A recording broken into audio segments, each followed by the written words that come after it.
Ay, shucks, so kanina hindi ako nag-voice report sa pawang kasi nga, ang aesthetic na tunog. So ito sa sibuyas, mag-voice report tayo. So iniwa-iwa ko naman na maliliit. Ayan, sige, hiwa-hiwa lang siya.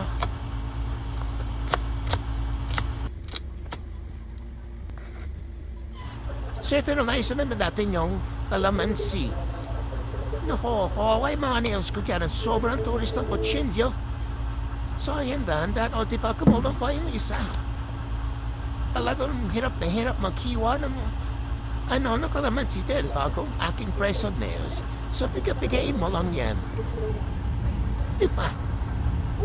So yun na, ready na yung mga ingredients na kailangan sa ating buttered crab and measles. Soy.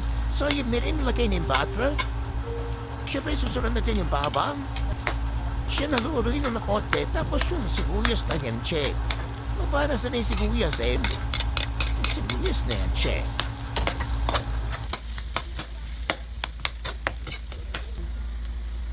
Sinanagin natin yung yung crab.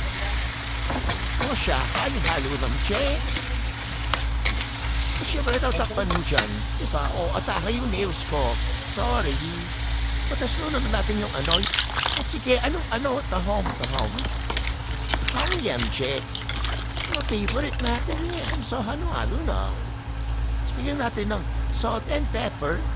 O, sige. Tapos yung magic sarap, syempre. Pama naman, tapos paminta. Busot kami ng paminta. Yan, so halo-halo na yan, che. Siyempre, bigyan din natin ng paprika.